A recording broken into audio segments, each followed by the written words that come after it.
How's it going, everyone? And welcome once again to another episode of Animal Talk Podcast in collaboration with SACA, the South African Animal Keepers Association. My name is Ryne. And my name is Ayrton. Hi, Ryan. How are you doing today? I'm doing well. How are you?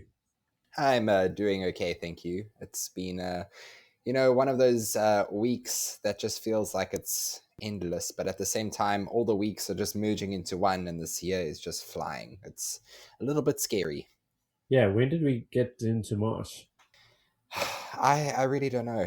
Uh, it feels like next thing I look, we're going to be in December. Yeah, definitely. And it's just all going way too quickly and needs to slow down a little. It does indeed. Well, today I thought with everything that's happening in the world at the moment, our topic for today can be empathy. Ooh. Ooh. Well, maybe let's put you on the spot, Ryan. If I give you the word empathy, how would you define empathy? That's a very good question. That is really putting me on the spot.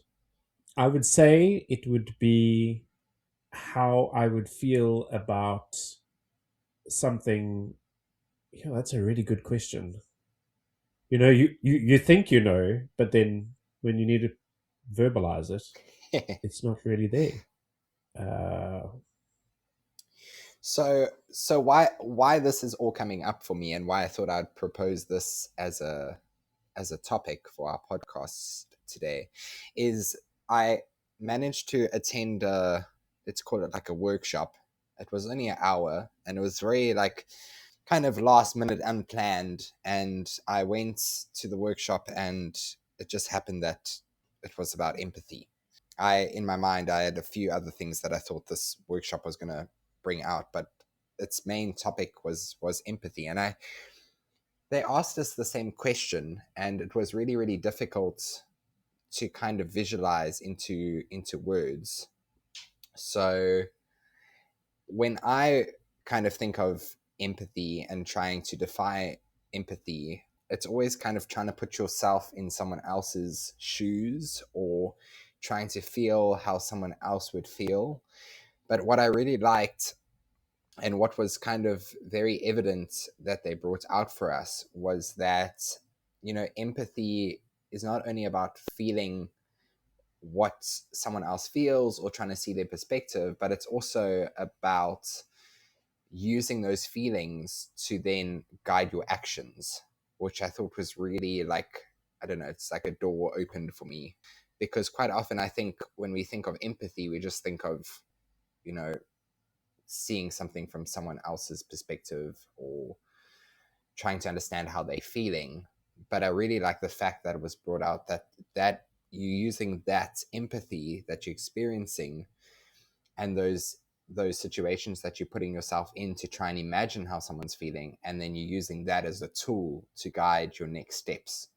So to sum it all up, I think the best definition that I could find was: empathy is the art of stepping imaginatively into the shoes of another person, or it could be also an animal, understanding their feelings and perspectives, and using that understanding to guide your actions. Yeah, that actually makes a lot of sense. Yeah. So, with that said, you're probably asking, well, where does this fit in to everything that we do? But I really sat in this workshop, and I thought this actually has such a huge impact on everything that we do in in our industry, caring for animals. Because not only do we need to have empathy for the animals that we're looking after, but we need to also try, and sometimes it's really difficult, to have empathy for the people that we having to work with. In team environments can be really, really difficult. Sometimes people don't get along. And then also, having empathy for the visitors that we're working with. And the thing that really excited me about the topic of empathy was, if we could understand what you know guides our view of empathy, what do we take from a situation, and if we put in a particular situation, we feeling empathy for someone else, why do we feel empathy? What guides that? And if we can understand better how we are guided with empathy, or how to express empathy or experience empathy for another being, then we could also understand how to use empathy as a really good tool in the sense of guiding empathy for what our visitors are experiencing. So we could look into how our signage is laid out. We could look into how our animal presentations are done. We could look into, how the scripts are written for feed presentations. And through that, we could really ensure that what we're doing as organizations in the animal care industry is guiding empathy and really pushing empathy as a message and an experience, so that when our visitors leave our facility, after they visit, they take empathy for animals with them and for the environment. And I think that is just a whole another world of opportunity that we have as a tool. Yeah, that's so important because we're relying on people visiting our facilities to be the sort of custodians going forward of conservation and animal preservation, especially the younger generation. So if we can instill the empathy in them through things that we do, then I think we're doing a better job than not doing it. Yes, definitely. And some, as I mentioned, sometimes it's not easy. I think in a lot of our podcasts we express just how difficult it is to get through all the things we have to do in a day. So sometimes empathy is kind of put last on the list when it comes to especially people. I would say it's a little bit easier, especially, for us that work in the industry. We are animal people, so naturally a lot of us have empathy for animals built into us. But there's all these different, I want to think of it as different groupings. So I'm going to try explain different ways that we can maybe incorporate empathy into our daily kind of routine, or should I say schedule, from our previous episodes. There's that word again, schedule. So if you think about it, if you think about the animals we look after, so let's start with animals because they're a little bit easier to talk about. Ensuring that our animals get proper nutrition, that they get clean water every day, that not only are their habitats resembling a natural environment that they would come from, but ensuring that their habitats are clean and comfortable and that they have enough refuge. So if they don't want to be exposed to public, they can, go and be off exhibit. Thinking of environmental enrichment so that these animals aren't getting bored. How do we utilize that habitat space as well? So using all parts of it based on that animal's natural history. If it's a particular species that enjoys climbing, are we giving it enough climbing structure? Are we using enough height in that space? And then I think the biggest kind of thing we need to think about is just being, patient and calm. And this comes up a lot in training. It can sometimes be really difficult when you're on a time crunch and you've tried to pack in training sessions where you can, and you're trying to work on a desired behavior that you want as the outcome behavior, but you've got this time crunch on your mind all the time. So you trying to train, you're trying to be present, you're trying to work with the animal, but at the same time you're getting a little bit impatient, you're a little bit stressed.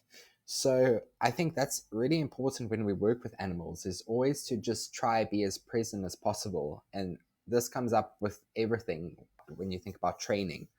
So being patient and being calm and just, being in that moment with that animal, I think is really, really important. And then I would say our next kind of grouping is then our visitors. I'll talk about our colleagues last. So if you think about our visitors, how do we link empathy to the animals that we care for? And through my experience, the best way that you can connect someone with the animal, it doesn't have to be an interactive experience, but if you have a few minutes to just give that person your time and your attention, and to be like I mentioned with training sessions, to be present and have a meaningful conversation with visitors and talk about, the animals' behaviors, talk about their personalities. Because as soon as you start, I know always when I would talk about, to our visitors about the penguins, when you start talking about their different personalities, the different things that they enjoy, the things they, don't like, automatically it's like this whole world opens for the visitors. They start understanding that, this animal has its own routine. It's independent. It goes along and it does things in a day. It's not just the animal that's there in the exhibit that is almost robotic.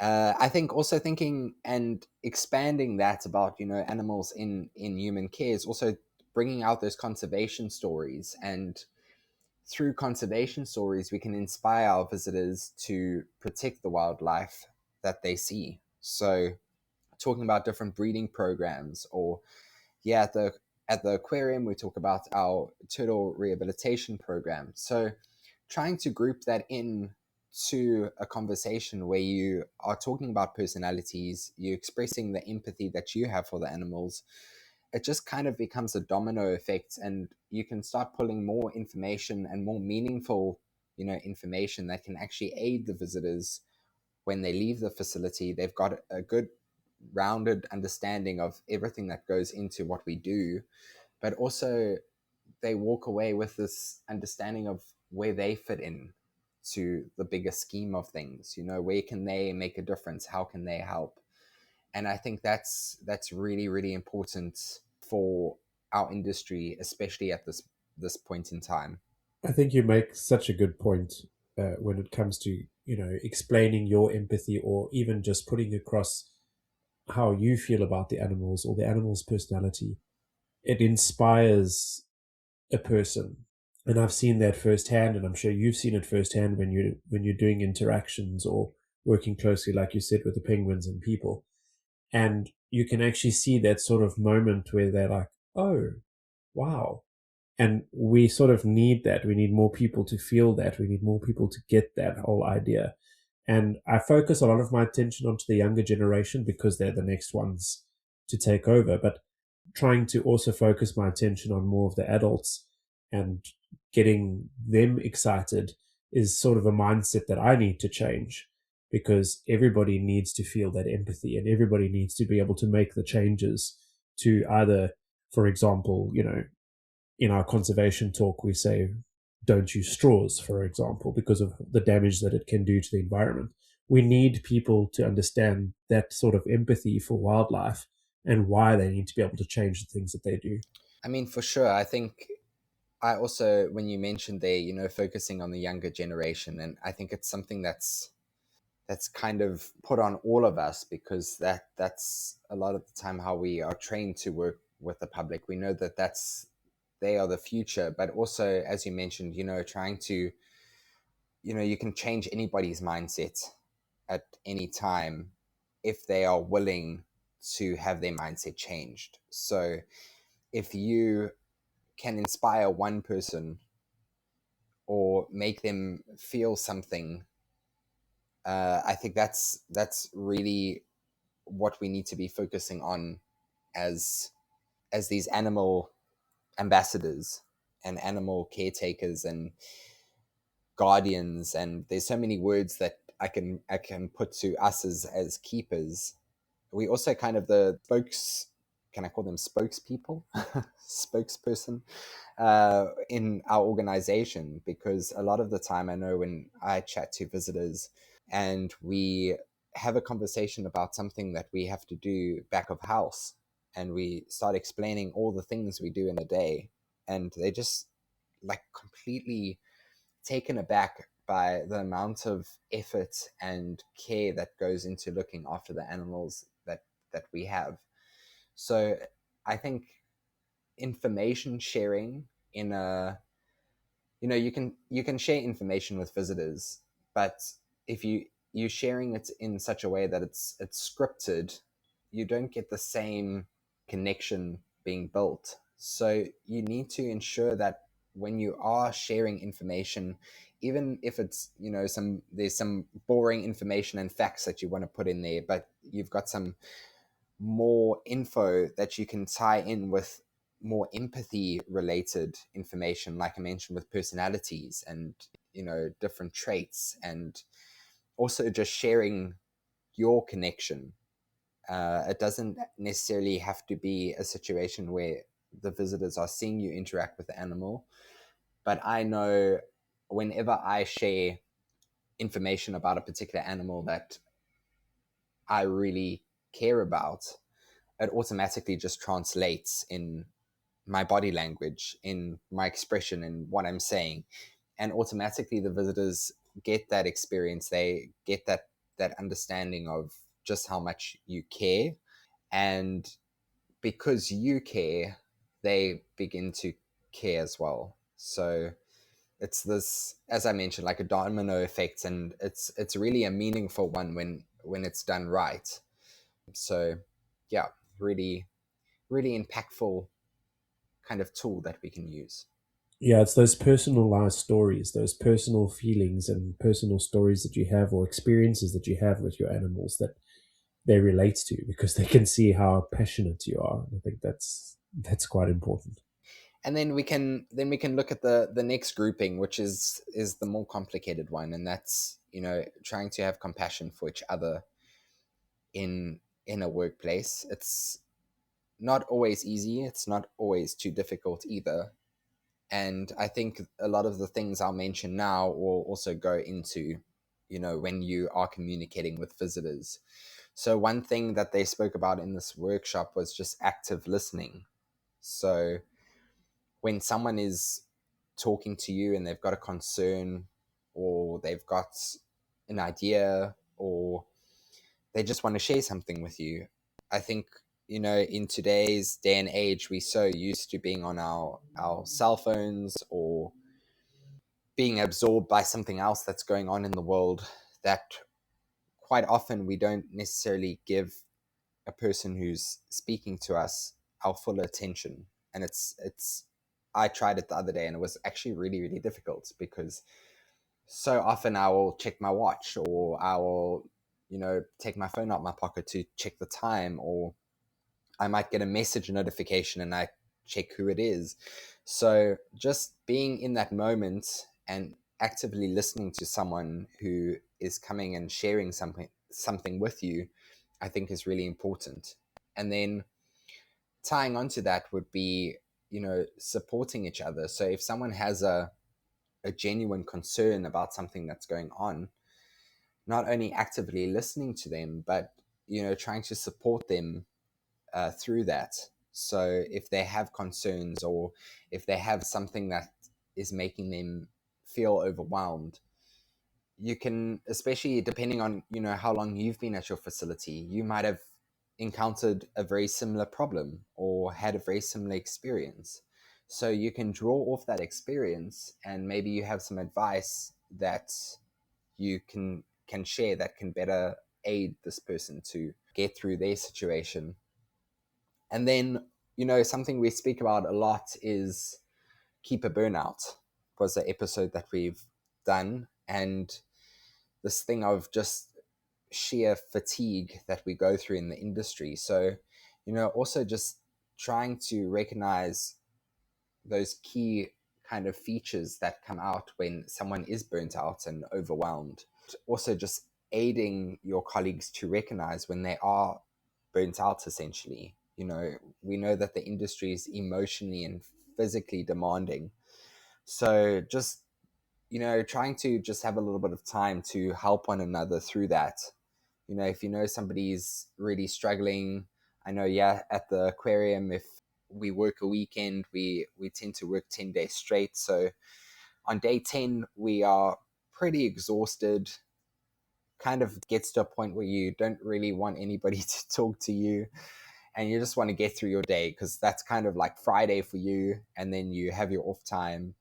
So a lot of the time, it's just trying to check in with each other and say, I know you're overwhelmed. I know there's a lot going on. Where can I help you? Can I do this for you? Can I do that for you? And just kind of being in touch with, I think, your colleagues routines as well. I think that's helped me a lot. I've got a really core group of colleagues that I know I can trust, and I know that I can trust them with my responsibilities as well. So if I'm feeling overwhelmed, I can literally ask them, can you just, step in here for a moment, just do this and this for me. I just need like 5 minutes to sort something else out, or even just 5 minutes to just decompress. If the situation is getting really difficult. And I'm very grateful that I've got that core group of colleagues that I can, call on. But likewise, you need to be the same for them. So I try and assist wherever I can when I know that it's their 10th day, and they're probably going through the same stuff. So just, really checking in with each other, and trying to see where they are, at what point they are at, and then trying to meet them at that point as well. And I think that's really, really important. Yeah, it's such a mind shift or mind change that you have because, like you said, you do get yourself, completely focused on doing the stuff that you have to do. You kind of forget about how everybody else is having to do the same thing and potentially going through the same feelings that you're going through when you're feeling like you're burning out or coming to the end of your long 10-day working streak. So it really is a mind change to try and think about empathy and being empathetic about other people and their feelings. You're so focused on, we do tend to get so focused on our animals that we do forget that we have other colleagues around us. And it's a difficult thing nowadays to sit and listen to someone, like you said in the beginning of talking about the colleagues, is actually putting everything down. Put your cell phone down, close your laptop, just give them your full attention. It's very difficult because there's so much going on. And in my situation now, there's somebody talking on the radio, and there's this happening here, and I'm checking this on the camera, and my phone's going off. So I don't give a person enough time, and I need to work on that, and I need to learn to be better at that and give more empathy to them in that time so that they have that moment to be able to talk to me and that I'm fully engaged in it. I think there's probably a lot of people listening to this episode and thinking, oh, I need to do some work.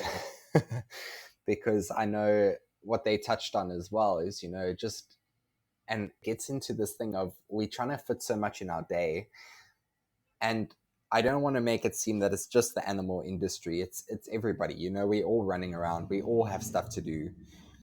So it's really important that in a situation where someone is trying to talk to you, for example, if you are feeling that you're not present, is to just actually say, you know what, I've had a really tough day. I'm actually not really present with you at this moment.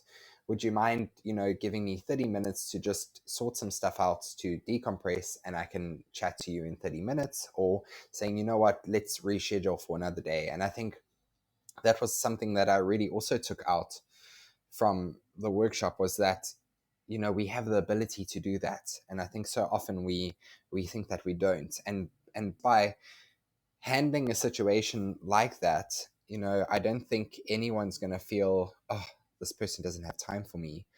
They're actually probably going to feel grateful, because when, I don't know if you've ever been in a conversation where you're talking to someone and you can see that they're looking behind you, and they're drifting off, and it kind of puts you off your conversation, because you don't really Oh know yeah. if you should continue or not to continue.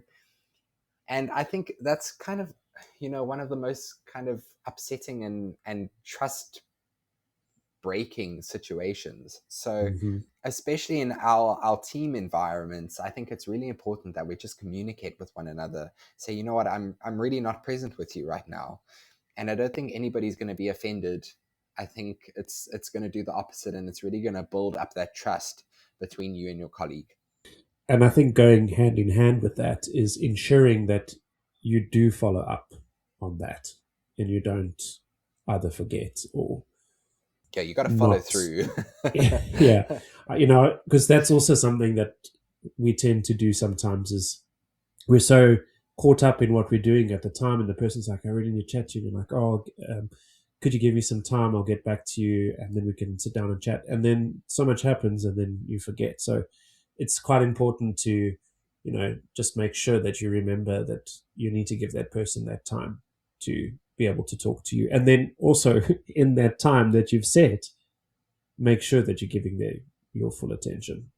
Yeah, for sure. It's tricky. It is a balancing act, but I think just, staying true to yourself in that moment and staying true to everything that you need to do, but also staying true to that person so that they feel that they are actually being heard is really, really important. And with that as well, tying it back in again to animals, likewise, if you're in a training session, you have to be present. If you aren't present, rather, do the right thing and rather finish that training session on a positive, and maybe try and come back to that later. So it's everything we're speaking about now doesn't just apply to our human colleagues, but to our animals as well, because they also need that trust, they need that empathy, they need that understanding. And I think what I'm really happy about in this last week, not only that this workshop, came onto my path, but that it's also given me, the last few days, it's given me kind of like this new pair of glasses that I put on called empathy. And it's just looking at your everyday things, everything you do, and trying to kind of view it with the empathetic perspective, because you can have the most incredible natural realistic habitat for your animals, but if you're not caring for them with empathy, if you're not doing enrichment with empathy, if you're not engaging with them in training sessions with empathy, then we're actually not really doing the job that we were put in the industry to do. So, and it goes the same with when we're interacting with our colleagues, when we're interacting with visitors. I think I spoke about visitors first because I think that is really, really important. And as I mentioned, that's really something that I'm really excited about, is this idea that, the empathy that our visitors experience through visiting our different institutions can essentially be guided so that the empathy that they're feeling is really ultimately guiding their actions after they've left. So yeah, it's just a whole new kind of world and perspective, and I'm excited that we get to share this, and I get to share this with you as well, because as I mentioned, it's like this contagious domino effect that one person then passes to the next person, and it becomes this conversation, and I think that conversation is really important. I think saying having empathy glasses on was such a good twist there, because I feel like I need to put those on. But also going, back to what you just said about how guests feel, I think that was one of the biggest reasons why I absolutely love and enjoy presenting bird shows and stuff like that, is because you put so much effort into the show to try and get people to enjoy it. But one of the things that I always take away from it is those goosebump moments. And I think that's what creates the empathy of people when when you're feeling goosebumps when you're watching a movie of something that's happened that's really cool or exciting. You sort of hear what's going on and you feel that feeling, and that actually changes your mindset for quite a period of time. And that's kind of how I feel sometimes the shows would put across to people, and they would leave with so much more information than just enjoying themselves, but more feeling empathy for nature and conservation. Yeah, I think any I'm just I've you kind of lost me there, because I just thought about me being, not going to put you on the spot, but me being a bit younger, and getting to see those bird shows as well. So, that empathy that you created and that you shared has filtered over to me and filtered over to other like-minded people, and we're all walking around with this cup of empathy that's been filled by all these other people that have, you know, spread and encouraged empathy for animals and for conservation. So I think that's really meaningful. And then the last thing I wanted to just share was there's one kind of grouping that we didn't actually speak about, and that is having empathy for yourself. So we know just how demanding the environment is. We know all the stuff that we have to do in a day, and it's chaotic, and it's taking time away from, you know, a lot of the time we at work. I kind of feel I live more at work than I do at home. So just, you know, it's really important to have empathy for yourself, to not be too hard on yourself, to really just encourage yourself and take some time to just reassess, take some time to decompress, take some time to actually acknowledge how far you've come and everything that you've done. And I think that's really important for our industry and for our keepers, to just do a self-assessment on, you know, where you are, and also do a bit of a self-assessment and see where do you want to be in the next 2 years, 5 years, 10 years, and are your goals and your needs and, you know, your empathy levels, are they being met where you are? And if they're not, how do you change that? What does that, you know, change? What does that change look like for you?